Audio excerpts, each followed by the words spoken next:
ಸೊಪ್ಪುಗಳು ಚೆನ್ನಾಗಿ ಸಿಗ್ತಾ ಇದೆ ಇವಾಗ ಅಲ್ವಾ, ಅದರಲ್ಲೂ ಈ ಮೆಂತ್ಯ ಸೊಪ್ಪು ಬಳಸ್ಕೊಂಡು ರುಚಿ ರುಚಿಯಾದ ಅಡುಗೆಗಳನ್ನು ಮಾಡ್ಬೋದು. ನಾನು ಇವತ್ತಿನ ಈ ವಿಡಿಯೋದಲ್ಲಿ 2 ರುಚಿಕರ ಮೆಂತ್ಯ ಸೊಪ್ಪಿನ ರೆಸಿಪಿಗಳನ್ನು ತೋರ್ಸಕ್ಕೆ ಬಂದಿದ್ದೀನಿ. ಒಂದು ರೈಸ್ ಬಾತು, ಇನ್ನೊಂದು ಪರೋಟ. ನಮಸ್ತೆ, ನಾನು ನಿಮ್ಮ ಲತಾ ವೆಜ್ ರೆಸಿಪೀಸ್ ಆಫ್ ಕರ್ನಾಟಕಕ್ಕೆ ನಿಮ್ಗೆಲ್ರಿಗೂ ಮತ್ತೊಮ್ಮೆ ಸ್ವಾಗತ. ಮೊದಲಿಗೆ ಮೆಂತ್ಯ ಸೊಪ್ಪಿನ ರೈಸ್ ಬಾತ್ ಮಾಡೋಣ. ಇಲ್ಲಿ 1 ಕಟ್ಟು ಮೆಂತ್ಯ ಸೊಪ್ಪನ್ನು ಆರಿಸಿ ತೊಳೆದು ಕತ್ತರಿಸಿಟ್ಕೊಳ್ತಾ ಇದ್ದೀನಿ. ಈ ಗಿಡ ಭಾಗ ಇರುತ್ತಲ್ಲ ಅದನ್ನು ಹಾಕೋದು ಬೇಡ, ಬರೀ ಎಲೆ ಥರ ಇರೋದನ್ನು ಹಾಕಿದ್ರೆ ಸಾಕು. ಹಾಗೆ 1 ಕಪ್ಪು ಅಕ್ಕಿನ ಬೇಯಿಸಿಟ್ಕೊಂಡಿದ್ದೀನಿ. 1 ಕಪ್ ಅಂದರೆ 240 ml. ಮತ್ತು ಒಂದು ಮಸಾಲೆ ಪುಡಿನ ಮಾಡ್ಕೊಳ್ಬೇಕು. ಅದಕ್ಕೆ ಒಂದು ಬಾಣಲೆನಲ್ಲಿ 4 ರಿಂದ 5 ಒಣಮೆಣಸಿನ್ಕಾಯಿ, 2 ಚಮಚ ಕಡಲೆಬೇಳೆ, 2 ಚಮಚ ಉದ್ದಿನಬೇಳೆ, 4 ಚಮಚ ಕೊತ್ತಂಬರಿ ಬೀಜ, 2 4 ಆ ಥರ ಲೆಕ್ಕ ತಗೊಂಡು ಸಣ್ಣ ಉರಿನಲ್ಲಿ ಕಂದು ಬಣ್ಣ ಬರೋವರೆಗೆ ಹುರ್ಕೊಳ್ತಾ ಇದ್ದೀನಿ. ಸ್ವಲ್ಪ ಪ್ರಮಾಣ ಆಗಿರೋದ್ರಿಂದ ಎಲ್ಲ ಒಟ್ಟಿಗೆ ಹಾಕಿ ಸಣ್ಣ ಉರಿನಲ್ಲಿ ಸ್ವಲ್ಪ ಜಾಗ್ರತೆಯಲ್ಲಿ ಹುರಿತಾ ಇದ್ದೀನಿ ನಾನು. ಬಿಸಿ ಕಡಿಮೆ ಆದಮೇಲೆ ಮಿಕ್ಸಿ ಜಾರಿಗೆ ಹಾಕ್ಕೊಂಡು ಈ ರೀತಿ ಪುಡಿ ಮಾಡಿಟ್ಕೊಂಡ್ರೆ ಮಸಾಲೆ ಪುಡಿ ತಯಾರಾಗುತ್ತೆ. ಆಮೇಲೆ ಅದೇ ಬಾಣಲೆನಲ್ಲಿ 3 ಟೇಬಲ್ ಚಮಚದಷ್ಟು ಎಣ್ಣೆ ಬಿಸಿ ಮಾಡಿ 1 ಚಮಚ ಸಾಸಿವೆ, 1 ಚಮಚ ಕಡಲೆಬೇಳೆ, 1 ಚಮಚ ಉದ್ದಿನಬೇಳೆ, 1 ಒಣಮೆಣಸಿನ್ಕಾಯಿ ಚೂರು ಮಾಡಿರೋದು, ಇದಿಷ್ಟನ್ನು ಹಾಕಿ ಒಗ್ಗರಣೆ ಮಾಡ್ಕೊಳ್ಬೇಕು. ಇದಕ್ಕೆ ಒಗ್ಗರಣೆಗೆ ನೀವು ಶೇಂಗಾ, ಗೋಡಂಬಿ ಇಂಥದ್ದೆಲ್ಲ ಹಾಕೋಕ್ಕೆ ಇಷ್ಟ ಇದ್ದರೆ ಹಾಕ್ಕೊಳ್ಬೋದು. ನಾನು ಅದು ಯಾವುದೂ ಹಾಕಿಲ್ಲ, ಸಿಂಪಲ್ಲಾಗಿ ಮಾಡ್ತಾ ಇದ್ದೀನಿ. ಸಾಸಿವೆ ಸಿಡಿದ ಮೇಲೆ ಸ್ವಲ್ಪ ಕರಿಬೇವು, 1 ಈರುಳ್ಳಿ ಸಣ್ಣದಾಗಿ ಕತ್ತರಿಸಿರೋದನ್ನು ಸೇರಿಸಿ ಈರುಳ್ಳಿ ಬಾಡೋವರೆಗೆ ಚೆನ್ನಾಗಿ ಹುರಿಬೇಕು. ನಾನು ಈ ರೀತಿ ಸ್ಲೈಸ್ ಮಾಡ್ಕೊಂಡಿದ್ದೀನಿ, ನೀವು ಬೇಕಾದರೆ ಬೇರೆ ಥರನೂ ಕತ್ತರಿಸ್ಕೊಳ್ಬೋದು. ಆಮೇಲೆ ಕತ್ತರಿಸಿರುವಂತಹ ಮೆಂತ್ಯ ಸೊಪ್ಪನ್ನು ಹಾಕಿ ಅದು ಸಹ ಬಾಡೋವರೆಗೆ ಹುರಿಬೇಕು. ಈರುಳ್ಳಿ ಜೊತೆ ಬೇಕಾದರೆ ದೊಣ್ಣೆ ಮೆಣಸು ಅಥವಾ ದಪ್ಪ ಮೆಣಸು ಬೇಕಾದ್ರೂ ಸೇರಿಸ್ಕೊಳ್ಬೋದು. ಇದು ರೈಸ್ ಬಾತ್ ಆಗಿರೋದ್ರಿಂದ ನಿಮಗೆ ಇಷ್ಟ ಬಂದಿರೋ ಥರ ಕೆಲವು ಪದಾರ್ಥಗಳನ್ನು ಎಕ್ಸ್ಟ್ರಾ ಬೇಕಾದರೂ ಹಾಕ್ಕೋಬೋದು. ಇಲ್ಲಿ ನೋಡಿ, ಮೆಂತ್ಯ ಸೊಪ್ಪು ಒಂದು ಸ್ವಲ್ಪ ಈ ರೀತಿ ಚೆನ್ನಾಗಿ ಬಾಡಿ ಆದಮೇಲೆ 1 ಟೊಮೆಟೊ ಕತ್ತರಿಸಿರೋದನ್ನು ಹಾಕಿ ರುಚಿಗೆ ತಕ್ಕ ಹಾಗೆ ಉಪ್ಪು 1 ಚಮಚ ಬರ್ತಿ ಹಾಕ್ತಾ ಇದ್ದೀನಿ. 1/4 ಚಮಚದಷ್ಟು ಅರಿಶಿನ ಉಪ್ಪು ಸೇರಿಸ್ಕೊಂಡು ಹುರಿದ್ರೆ ಟೊಮೆಟೊ ಬೇಗ ಮೆತ್ತಗಾಗುತ್ತೆ. ಉಪ್ಪು ನಿಮ್ಮ ರುಚಿಗೆ ತಕ್ಕ ಹಾಗೆ ಹೊಂದಿಸ್ಕೊಳ್ಳಿ, ಆಯಿತಾ? ಬೇಕಾದ್ರೆ ಸ್ವಲ್ಪ ಕಡಿಮೆ ಹಾಕಿ ಆಮೇಲೆ ರುಚಿ ನೋಡಿನೂ ಹಾಕ್ಕೊಳ್ಬೋದು. ಟೊಮೆಟೊ ಮೆತ್ತಗಾದ್ಮೇಲೆ ರುಚಿಗೆ ತಕ್ಕ ಹಾಗೆ ಬೆಲ್ಲ ಮತ್ತು ಹುಣಸೆ ಹಣ್ಣಿನ ರಸ ಹಾಕ್ಕೊಳ್ತಾ ಇದ್ದೀನಿ. ಎಲ್ಲದೂ ಉಪ್ಪು, ಹುಳಿ, ಬೆಲ್ಲನ ರುಚಿಗೆ ತಕ್ಕ ಹಾಗೆ ಹಾಕ್ಕೊಳ್ಬೋದು ಅಥವಾ ಆಮೇಲೆ ಬೇಕಾದ್ರೂ ಸೇರಿಸ್ಬೋದು.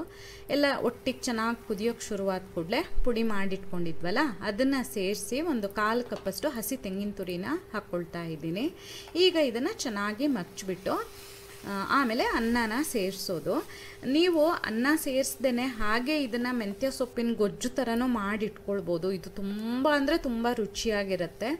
ನೋಡಿ, ನಾನಿಲ್ಲಿ ಮಾಡಿಟ್ಟಿರುವಂತಹ ಅನ್ನನ ಹಾಕಿ ಒಂದು ಸಲ ಮಚ್ಚಿ ಸ್ಟವನ್ನು ಆಫ್ ಮಾಡ್ತಾ ಇದ್ದೀನಿ. ಇದು ನೀವು ಉಳಿದಿರೋ ಅನ್ನದಲ್ಲ ಬೇಕಾದರೂ ಮಾಡ್ಕೋಬೋದು. ಅನ್ನ ಉದುರುದ್ರಾಗಿರಲಿ, ಆದರೆ ಚೆನ್ನಾಗಿ ಬೆಂದಿರಬೇಕು. ಯಾವಾಗಲೂ ಅಷ್ಟೇ, ಬಾತೆಲ್ಲ ಮಾಡೋಷ್ಟೊತ್ತಿಗೆ ಅನ್ನ ಚೆನ್ನಾಗಿ ಬೆಂದಿರಬೇಕಿಲ್ಲ ಅಂದರೆ ರುಚಿ ಬರಲ್ಲ. ಮುದ್ದೆ ಆಗಬಾರ್ದು ಅಷ್ಟೇ. ನೋಡಿ, ಹೀಗೆ ಚೆನ್ನಾಗಿ ಕಲಿಸಿದ್ರೆ ಆಯಿತು. ನೀವು ಖಂಡಿತ ಟ್ರೈ ಮಾಡಬೇಕು, ಆ ಥರದ ರೆಸಿಪಿ ಟ್ರೈ ಮಾಡಿ. ಈಗ ಮೆಂತ್ಯ ಸೊಪ್ಪಿನ ಪರೋಟ ಹೇಗೆ ಮಾಡೋದು ನೋಡೋಣ. ಇಲ್ಲಿ ಮೆಂತ್ಯ ಸೊಪ್ಪು, ಶುಂಠಿ, ಬೆಳ್ಳುಳ್ಳಿ ಇವಿಷ್ಟನ್ನು ಕತ್ತರಿಸಿಟ್ಕೊಳ್ಬೇಕು. ಎಷ್ಟು ಅಂತ ಆಮೇಲೆ ಹೇಳ್ತೇನೆ. ಮೊದಲಿಗೆ ಒಂದು ಪಾತ್ರೆಯಲ್ಲಿ 1 ಕಪ್ಪಷ್ಟು ಗೋಧಿ ಹಿಟ್ಟು ತಗೊಂಡು ಅದಕ್ಕೆ 1 ಕಪ್ಪಷ್ಟು ಸಣ್ಣದಾಗಿ ಕತ್ತರಿಸಿರೋ ಮೆಂತ್ಯ ಸೊಪ್ಪು, 1 ಚಮಚದಷ್ಟು ಶುಂಠಿ, 1 ಚಮಚದಷ್ಟು ಬೆಳ್ಳುಳ್ಳಿ, ಅರ್ಧ ಚಮಚದಷ್ಟು ಅಚ್ಚ ಖಾರದ ಪುಡಿ ಮತ್ತು 1/4 ಚಮಚದಷ್ಟು ಗರಂ ಮಸಾಲನ ಹಾಕಬೇಕು. ಜೊತೆಗೆ ರುಚಿಗೆ ತಕ್ಕಂತೆ ಉಪ್ಪು ಮತ್ತು ಅರಿಶಿಣನ ಸೇರಿಸ್ಕೊಳ್ಬೇಕು. ಈ ಮೆಂತ್ಯ ಸೊಪ್ಪು ಸ್ವಲ್ಪ ಕಡಿಮೆ ಆದ್ರೂ ಪರವಾಗಿಲ್ಲ, ಹೆಚ್ಚಂದರೆ 1 ಕಪ್, ಅದಕ್ಕಿಂತ ಜಾಸ್ತಿ ಹಾಕೋಕ್ಕೆ ಹೋಗಬೇಡಿ. ಕೊನೆಗೆ ನೋಡಿ, ಈ ರೀತಿ ಚೆನ್ನಾಗಿ ಎಲ್ಲದನ್ನು ಕಲಸಿ ಆದಮೇಲೆ ನೀರು ಹಾಕಿ ನಾವು ಹಿಟ್ಟು ಕಲಿಸ್ಬೇಕು. ಹಾಗೆಯೇ ಈ ಶುಂಠಿ ಬೆಳ್ಳುಳ್ಳಿ ಇದೆಯಲ್ಲ ಅದನ್ನ ಸಣ್ಣದಾಗಿ ಕತ್ತರಿಸಿರಬೇಕು. ನೀವು ಬೇಕಾದರೆ ಶುಂಠಿ ಬೆಳ್ಳುಳ್ಳಿ ಪೇಸ್ಟ್ ಕೂಡ ಹಾಕ್ಕೊಳ್ಬೋದು. ನಾನಿಲ್ಲಿ ಸುಮಾರು ಅರ್ಧ ಕಪ್ಪಷ್ಟು ನೀರನ್ನು ಸೇರಿಸಿದೆ. ಅರ್ಧ ಕಪ್ ನೀರು ಹಾಕಿ ಹೀಗೆ ಚೆನ್ನಾಗಿ ಹಿಟ್ಟನ್ನು ಕಲಿಸ್ಕೊಳ್ಳೋಣ. ನಿಮಗೆ ತುಂಬ ತೆಳ್ಳಗೆ ಅನಿಸಿದ್ರೆ ಸ್ವಲ್ಪ ಗೋಧಿ ಹಿಟ್ಟನ್ನು ಹಾಕ್ಕೊಳ್ಬೋದು, ಅಥವಾ ಗಟ್ಟಿ ಅನಿಸಿದ್ರೆ ನೀರು ಬೇಕಾದ್ರೂ ಹಾಕ್ಬೋದು. ಇಷ್ಟೇ ಪ್ರಮಾಣ ಅಂತೇನಿಲ್ಲ. ಕೊನೆಯಲ್ಲಿ 2 ಟೇಬಲ್ ಚಮಚದಷ್ಟು ಎಣ್ಣೆನ ಹಾಕಿ ಹೀಗೆ ಲಾಸ್ಟಿಗೆ ಒಂದು ಸಲ ಕಲಸಿ ಕೂಡಲೇ ಚಪಾತಿ ಅಥವಾ ಪರೋಟ ಏನು ಬೇಕಾದ್ರೂ ಕರಿಬೋದು, ಇದನ್ನು ಮಾಡ್ಬೋದು. ಇದನ್ನೇನು ಹಿಟ್ಟನ್ನು ನೆನೆಸೋ ಅವಶ್ಯಕತೆ ಇಲ್ಲ, ನಾನು ಕೂಡಲೇ ಮಾಡಿ ತೋರಿಸ್ತಾ ಇದ್ದೀನಿ. ಒಂದು ದೊಡ್ಡ ನಿಂಬೆಹಣ್ಣು ಗಾತ್ರ ಅಥವಾ ಅದಕ್ಕಿಂತನೂ ಸ್ವಲ್ಪ ದೊಡ್ಡದೇ ತಗೊಳ್ಬೇಕಾಗತ್ತೆ. ಹಿಟ್ಟನ್ನು ತಗೊಂಡು ಈ ರೀತಿ ತೆಳುವಾಗಿ ಲಟ್ಟಿಸ್ಬೇಕು. ಲಟ್ಟಿಸುವಾಗ ಅಕ್ಕಿ ಹಿಟ್ಟು ಹಾಕಿದ್ರೆ ಚೆನ್ನಾಗಾಗತ್ತೆ ಅಂತ ನಂಗೆ ಯಾರೋ ಒಬ್ರು ಒಂದು ಟಿಪ್ಸನ್ನು ಶೇರ್ ಮಾಡಿದ್ರು. ಅದಕ್ಕೋಸ್ಕರ ನಾನಿಲ್ಲಿ ಅಕ್ಕಿ ಹಿಟ್ಟನ್ನು ಹಾಕಿ ಲಟ್ಟಿಸ್ತಾ ಇದ್ದೀನಿ. ಲಟ್ಟಿಸಿ ಆದಮೇಲೆ ನೀವು ಹಾಗೆ ಕಾಯಿಸ್ಬೋದು, ಅಥವಾ ನಿಮಗೆ ಚೆನ್ನಾಗಿ ಒಂದೇ ಲೆಕ್ಕ ಕಾಣಿಸ್ಬೇಕು ಅಂತಂದರೆ ಹೀಗೆ ಯಾವುದಾದ್ರೂ ಒಂದು ಬಟ್ಲ ಯಾವುದಾದ್ರೂ ಉಪಯೋಗಿಸ್ಕೊಂಡು ಹೀಗೆ ವೃತ್ತಾಕಾರವಾಗಿ ಒಂದೇ ಸೈಜಲ್ಲಿ ಮಾಡ್ಕೊಳ್ಬೋದು, ಚೆನ್ನಾಗನ್ಸುತ್ತೆ. ಆಮೇಲೆ ಕಾದಿರುವಂತಹ ಹಂಚು ಅಥವಾ ತವಾದಲ್ಲಿ ಕಾಯಿಸಿದ್ರೆ ಆಯಿತು. ನಾನಿಲ್ಲಿ ಕಬ್ಬಿಣದ ಹಂಚಲ್ಲಿ ಕಾಯಿಸ್ತಾ ಇದ್ದೀನಿ. ಮೇಲಿಂದ ತುಪ್ಪ ಹಾಕಿ ಕಾಯಿಸಿದ್ರೆ ತುಂಬ ಚೆನ್ನಾಗಿರುತ್ತೆ. ನೀವು ತುಪ್ಪನಾದರೂ ಹಾಕ್ಬೋದು, ಎಣ್ಣೆನಾದರೂ ಹಾಕ್ಬೋದು. ಎರಡು ಬದಿ ಹಾಕಿ ಚೆನ್ನಾಗಿ ಈ ರೀತಿ ಕಾಯಿಸ್ಕೊಳ್ಳೋಣ. ಇದರಲ್ಲಿ ಮಸಾಲೆ ಎಲ್ಲ ಹಾಕಿ ಮಾಡಿರ್ತೀವಲ್ಲ, ತುಂಬ ರುಚಿ ಅನಿಸುತ್ತೆ.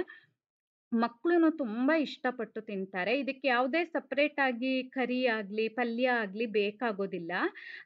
ಒಂಚೂರು ಉಪ್ಪಿನಕಾಯಿ ಮತ್ತು ಒಂಚೂರು ಮೊಸರು ಜೊತೆ ಬಡಿಸಿದ್ರೂ ಸಾಕು. ನಿಮಗೆ ಈ ವಿಡಿಯೋ ಇಷ್ಟ ಆದಲ್ಲಿ ಲೈಕ್ ಮಾಡಿ, ಶೇರ್ ಮಾಡಿ, ಕಮೆಂಟ್ ಮಾಡಿ, ಹಾಗೆ ನಮ್ಮ ಚಾನಲಿಗೆ ಸಬ್ಸ್ಕ್ರೈಬ್ ಮಾಡೋದನ್ನು ಮರಿಬೇಡಿ. ಧನ್ಯವಾದಗಳು.